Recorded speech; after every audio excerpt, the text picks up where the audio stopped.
Mumbai GRP ने एक ऐसे शख्स को गिरफ्तार किया है जो देश के अलग अलग रिलीजियस गैदरिंग में जाकर भीड़ भाड़ का फायदा उठाकर फोन चोरी करता था और फिर उसे अलग अलग जगह सप्लाई करता था।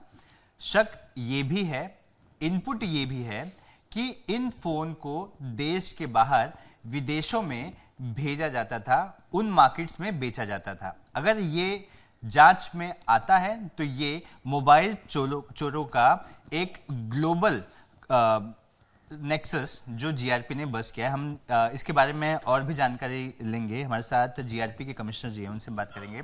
सर, ये जो पूरा नेक्सस है, ग्लोबल नेक्सस हम कह सकते हैं, अगर आरोपी ने जो दावा किया है वो सही है तो पहले तो ये बताइए कि केस क्या है, कैसे हम इस शख्स तक पहुंचे जो इतने बड़े स्तर पर मोबाइल चोरी करता है।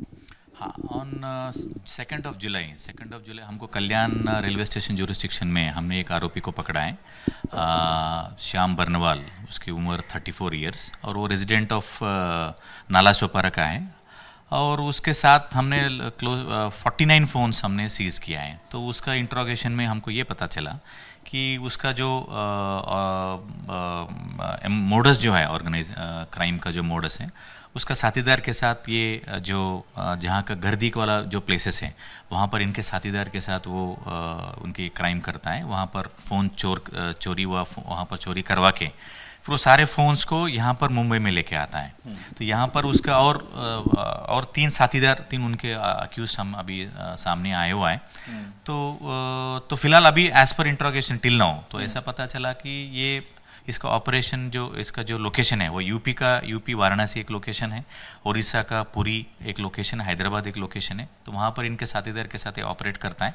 वहाँ का फ़ोन चोरी करके ये यहाँ पर लेके आता है, इनके साथीदार को देके ये फिर आगे इसको भेजता है।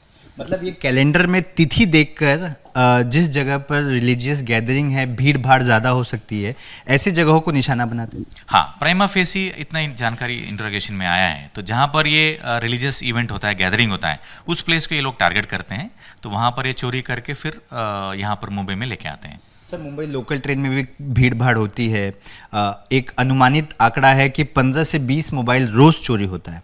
क्या ये लोग मुंबई लोकल ट्रेन में भी यात्रियों को निशाना बनाते हैं? Yes, out of this 49 phones 11 phones Mumbai railway में भी चोरी किया हुआ फ़ोन्स हैं। कुछ फ़ोन उड़ीसा के हैं, कुछ हैदराबाद, कुछ वाराणसी के हैं।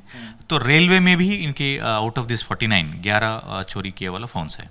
सर, क्या ये आरोपी मोबाइल चोरी करने के बाद एक जगह इकट्ठा करते थे, उसके बाद विदेशों में भेजते थे, जैसा कि एक आरोपी दावा कर रहा है? हाँ, no, we have to clarify in the further investigation. अभी फिलहाल उनका कहना है, बट वो जिसको भी बेचता है उसको वी हैव टू हमको ट्रेस करना पड़ेगा, अरेस्ट करना पड़ेगा। फिर आगे ही इन्वेस्टिगेशन में क्लियर एस्टेब्लिश होगा रूट कैसे वो कहाँ बेच रहा है। सर, एक लेमैन जैसे समझना चाहें तो ये नेक्सस कैसे चलता है, क्या करते हैं लोग शुरुआत से? हाँ, फिलहाल ये इनके जो 4-5 इनके साथीदार हैं जो गैंग ऑपरेट करते हैं, और कुछ किसी लोगों को ये मदद लेते हैं। जैसे कुछ लोग इनकी वाराणसी में हैं, कुछ लोग इनकी जैसे पुरी में हैं, और अलग अलग जगह हैं। तो यहाँ पर इन लोगों से वो चोरी करवाते हैं, फिर उनसे ये फ़ोन जमा कर लेते हैं। फिर एक आदमी जैसा अभी अरेस्ट किया, श्याम बर्नवाल, ये वाराणसी से ट्रेन से सारे फ़ोन यहाँ पर लेके आता है। तो यहाँ पर इनका साथीदार को ये फ़ोन्स देते हैं और यहीं से फिर वो आगे इनको बेचते हैं।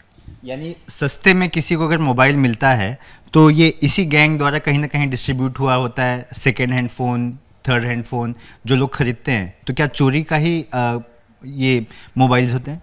हाँ, फ्यू केसेस में डेफिनेटली है। जो चोरी किया फ़ोन डेफिनेटली वो सस्ते में ही आगे बेचता है, और इनका कोई ऐसा कोई लाइसेंस नहीं, कोई परमिशन नहीं, कुछ नहीं। तो ज़्यादातर केसेस में ये जो चोरी किया फ़ोन सस्ते में ही ये बेचते हैं। सर, जैसे हर किसी को आजकल पता है कि चोरी के फ़ोन को अगर कोई और इस्तेमाल करता है तो IMEI से पता चल जाता है कि किसी ने उस फ़ोन का इस्तेमाल किया है, कोई और सिम कार्ड डाला है। तो क्या ये लोग IMEI भी चेंज करते थे, ऐसा कोई सिस्टम है, या फिर फ़ोन के पार्ट्स को बेचते थे? ये दोनों केस हैं। किसी केस में सेम IMEI फ़ोन में दूसरा सिम डाल के यूज़ करते हैं, जो हम ट्रेस करते हैं।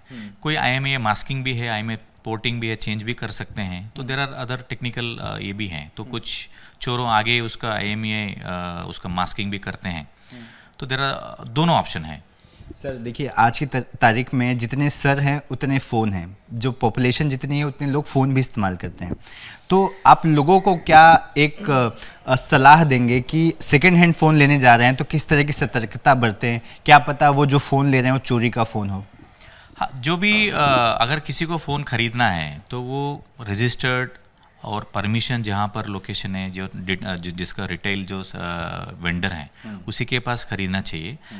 ऐसा लालच में सस्ते में फ़ोन मिल रहा है करके लिया तो वो कभी चोरी का फ़ोन हो सकता है। तो उधर से नहीं लेते हुए सबको हमारा यही रिक्वेस्ट है कि फ़ोन ख़रीदना है तो ऑथराइज्ड डीलर या वेंडर से ही खरीदना चाहिए। और मान लीजिए कि कोई फ़ोन लेता है और इस तरह से चोरी का फ़ोन उसके पास आ जाता है जो उसका इंटेंशन ना हो, तो ऐसे में उसे क्या करना चाहिए? हाँ, उसको जिसको भी जानकारी है वो तुरंत पुलिस को बताना चाहिए। कोई सस्ते में अगर फ़ोन बेच रहा है तो उसका डिटेल पुलिस को बताना चाहिए ताकि हम आगे उसके ऊपर कार्रवाई कर सकें। सर कितना बड़ा नेक्सस, कितना गंभीर है देश की सुरक्षा के लिए भी? Yes, phone is which is very handy, very usable. At the same time, phone से थ्रू काफ़ी क्राइम हो सकता है। फ़ोन से काफ़ी, आपको भी पता है, बहुत सारे क्राइम ऐसे हो सकता है। तो सब इसका everyone should be careful regarding usage of the phone और बाइंग ऑफ एनी फ़ोन। धन्यवाद। तो आपने सुना कि कितना ये गंभीर पूरा मामला है। कहने को तो एक सिंपल सा मोबाइल चोरी का मामला कह सकते हैं, लेकिन इसकी ग्रेविटी बहुत बड़ी बताई जाती है। कैमरा पर्सन आसिफ के साथ सूरज ओझा, ABP न्यूज़, मुंबई।